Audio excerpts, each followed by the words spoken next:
จับผิดผู้อื่นได้เขาจะพยายามสังเกตความคิดเจ้าของเองแหละ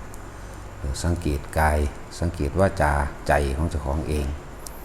สังเกตกายว่าเป็นของบ่กี้ร่างอย่างยืนของบ่เที่ยงแท้แน่นอนเป็นร่างของโลกเป็นภาชนะรองรับความเจ็บปวดทุกชนิดหิวร้อนหนาวนะแล้วก็ไปสรุปลงตรงที่เป็นอนิจจังบ่เที่ยงแท้อนัตตาสุดท้ายก็ต้องเสื่อมสลายแตกดับไปสังเกตกายสังเกตวาจาว่าเวลาเฮาคุยกับผู้นั้นผู้นี้อันใดที่มันจะเป็นประโยชน์หรือว่ามันจะเป็นโทษคือสำรวมระวังคิดไขควรพิจารณาดีแล้วต้องเป็นสัมมาวาจาก็เป็นสัมมาทิฏฐิล่ะขึ้นมาตั้งต้นแรกซะก่อนอันใดที่เราเป็นประโยชน์แนะนำเราเป็นประโยชน์ประโยชน์นี่ต้องบ่มีโทษทั้งสองฝ่ายพร้อมทั้งผู้อื่นและตนเองจังเว้าแต่ว่าทุกอย่างก็เกิดขึ้นจากใจนั่นเองนั่นแหละจังว่านักปฏิบัติธรรมเพิ่นบ่ไปจ้องเพ่งจับผิดผู้อื่นจ้องเพ่งจับผิดตัวเองจับผิดความคิดตัวเองเพราะทุกอย่างเกิดจากจิตเป็นธรรมดาเฮาก็อยู่เฉพาะเฮาแต่ว่ามันก็บ่ไหวเว้นที่สิมีเครื่องเข้ามาก่อกวนเป็นธรรมดาโลกต้องมีแบบนี้อยู่แล้วเมื่อมีความสรรเสริญยกย่องก็ต้องมีคำนินทากล่าวตูใส่ร้ายเป็นธรรมดาคือพวกเฮาเจออยู่แต่บ่ว่าแต่พวกเฮาทุกที่ทุกหม่องทุกคนเจอสิ่งเหล่านี้เป็นปกติมันเป็นเครื่องตรวจสอบปัญญาว่าเฮาสิหาทางออกแบบใดเป็นไปเพื่อบ่ให้เสียหายแต่ตามธรรมดาแล้วมันก็คนที่ฝึกหัดปฏิบัติธรรมต้องเข้าใจว่าเฮาสิถือเอาถือมองใดเนี่ยเราไม่ถือเอาความแพ้หรือความชนะกับใครแต่ว่าถ้ามันมีอุปสรรคถ้ามันมีเครื่องทดสอบก็แบบปกป้องเพื่อให้เกิดความสงบลงซื่อๆแต่บ่ได้ไปถือเอาความแพ้หรือความชนะเข้ามาเก็บไว้ในใจเด้บ่ได้ให้ไปถือเอาแบบนั้นมันจะเกิดกลายเป็นปฏิฆะและอาฆาตธรรมดาสิ่งเหล่านี้เป็นเรื่องเกิดขึ้นสำหรับทุกคนอยู่แล้วเพื่อให้เฮาใส่ปัญญานั่นแหละว่าเฮาจะแก้ทั้งใดเป็นแบบใดมันสิหลีกเลี่ยงบ่ได้ โลกเขาสิถือเอาความแพ้และความชนะเป็นเรื่องเจ็บใจและอวดดีถ้าแพ้ก็เจ็บใจปฏิฆะอาฆาตถ้าชนะก็ถือว่าอวดดีว่ากูเก่งนี่เป็นซั่นแต่ว่าทางธรรมเฮาเนี่ยว่างจิตเป็นกลางเมื่อมันมีเข้ามาให้ปกป้องก็ต้องปกป้องแล้วก็แล้วไปบ่ได้มีความแพ้ความชนะดอกจังว่าพวกเฮาอยู่มันมีทุกหม่องมีตลอดการไหนบ่ได้ว่าแต่ครั้งนี้บ่ได้ว่าแต่พวกเฮามันมีแต่พุทธกาลแต่พระพุทธเจ้าก็ถูกก้าวตูถูกใส่ร้ายถูกด่า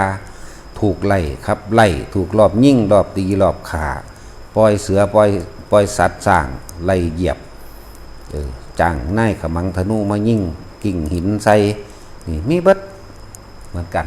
ภาษาหยังกับพวกเฮานั่นแหละแต่พวกเฮานั่นสังวรเอาไว้ว่าสังวรสำรวมระวังความคิดของเองคือว่าไม่ถือเอาความแพ้หรือความชนะนั่นแหละวิธีออกจากวัฏฏะวิธีออกจากความเห็นแก่ตัวคนเฮาสิมีหยังมากแค่ว่าเอาความเห็นแก่ตัวของเจ้าของแล้วก็ลงว่าความเห็นของเจ้าของถูกมาเป็นเครื่องยืนยันตัดสินผู้อื่นในความผิดในความถูกเพื่อต้องการชนะคือให้คนยอมรับความเห็นเจ้าของซื่อๆเด้แต่ละหมู่นักฝึกหัดปฏิบัติธรรมทั้งหลายบ่มีการสรุปความเห็นมีแต่ปล่อยทั้งเบิดเลยปล่อยให้เบิด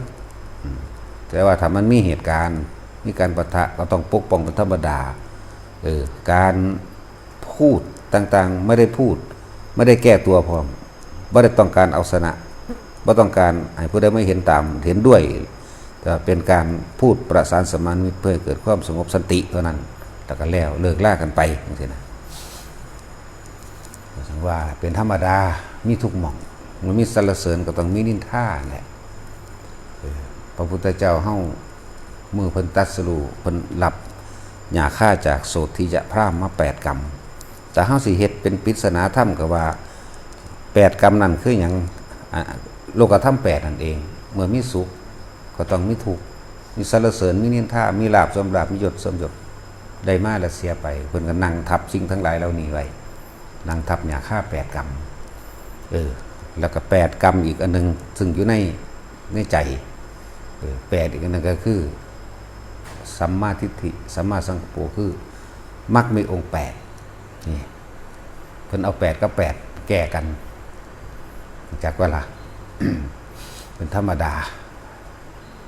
สัมมาทิฏฐิสัมมาสังกัปโปวาจากัมมันโตอาชีโววาจโมสติและสมาธินี่มรรคมีองค์8ก็แก้หนทางทั้ง8นี่เหมือนกันแก้โลกธรรม8มรรค8แก้โลกธรรม8สั่นนำมาใส่เพื่อให้เอาตัวรอดออกจากเหตุการณ์ต่างๆที่ถูกทำร้ายหรือทำลายนะเป็นธรรมดานั่นแหละ แต่โลกเขาสิถืออคติ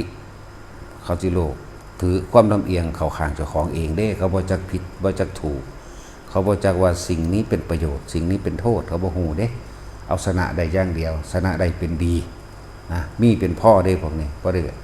ได้เข้าใจว่าอันใดเป็นโทษบ่เป็นโทษบ่ฮู้จักสิไปว่าหยังของเขาบ่ได้เคยศึกษาอีหยังแม่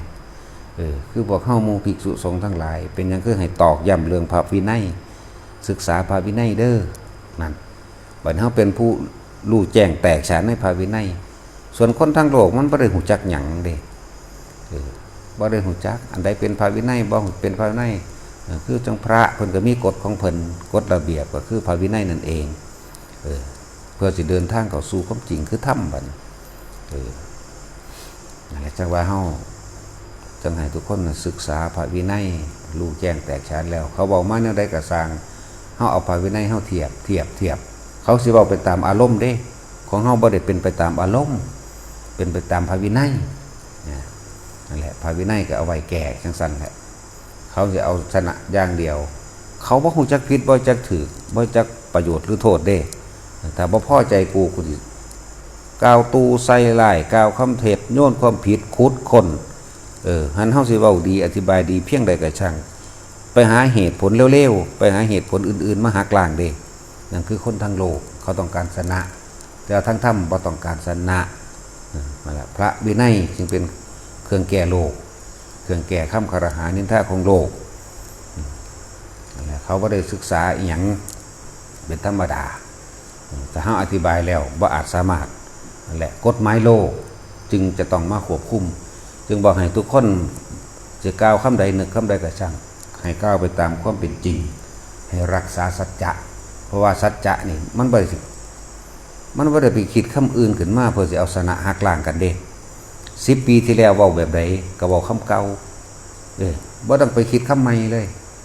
นั่นแหละมันจึงสบายเป็นที่ปลอดภัยแห่งตนคือสัจจะจึงเป็นบารมีอย่างยิ่งสัจจะจึงเป็นบารมีอย่างหนึ่งที่คอยปกป้องเหนือกรรมที่ทั้งโลกเขาเฮ็ดให้เหนือกรรมหลายๆอย่างนั่นแหละเหนือการกระทำทั้งปวงอันเป็นความเท็จเด้สัจจะ มันเป็นสิ่งหนึ่งที่ปกป้องของพ่อเขาดีๆฉะนั้นเขาจงศึกษาพระวินัยดีแล้วพระวินัยเป็นเครื่องแก้กฎหมายโลกหรือปากคนที่เขาเอาแต่ใจของเขาต้องการแก้ชนะเขาบอกว่าเป็นโทษหรือเป็นประโยชน์อย่างใดคือเขาต้องการจากเขาลื้อวัดให้ไล่หนีไปเลยจังซี่ถ้าสมมุติว่าให้เขาไปลื้อบ้านเขาหนีลื้อเฮือนเขาหนีจังซี่เขาก็บ่พอใจอยู่แล้วเขาก็ต้องโลกกับโลกก็ต้องเอาอารมณ์มาใส่กันแต่เฮาเอาพระวินัยมาแก้เอาพระวินัยมาแก้ถ้าบ่ฟังแล้วก็จังเป็นเรื่องของกฎหมายนี่ต่างหากแต่ในกฎหมายนั้นเฮาเป็นหยังคือต้องอาศัยเพราะเขาบ่ฟังพระวินัยเฮาเขาบ่ฟังการกระทำของพวกเฮาว่าเป็นโทษหรือเป็นประโยชน์เขาบ่รู้เฮาจึงเลือกเอากฎหมายนั่นแหละแก้เขา จริงๆแล้วโลกแก้โลกบ่ได้เด้โลกแก้โลกน่ะคือมุนพังชิบหายแต่สิเปรียบเทียบให้ในยะว่าเหมือนกันกับรัฐบาลฝ่ายค้านกับรัฐบาลฝ่ายรัฐบาลพวกอันนักกฎหมายนักการเมืองอันนึงเป็นฝ่ายค้านอันนึงเป็นฝ่ายรัฐบาลเขาสิถือเอาความแพ้ความชนะความผิดความถูกเด้แต่ว่าผู้ใดชิบหายประชาชนประเทศชาติชิบหายเดือดร้อน แต่สำหรับพวกเขาเองมีแต่สิคิดคนเอาคำที่มันนักเพื่อสิทำลายกัน แต่บ่ได้มองเห็นว่าเป็นโทษหรือเป็นประโยชน์ ผู้ใดเป็นผู้ล่มจมประเทศเจ้าของเอง ประชาชนเจ้าของเองนั่นแหละจังว่าพวกเขาเอาความจริงใส่ บ่มีไผแพ้บ่มีชนะแพ้ทั้งหมดเด่นคือนักการเมืองแพ้ทั้งหมดแม้กระทั่งประชาชนในชาติแพ้ทั้งเบิดเด้นี่เขาบ่ได้ถือเอาแพ้บ่ได้ถือเอาชนะ แต่ว่าปกป้องตนเองตามความจริงนี่ครับวางสั้นเอาละเพราะ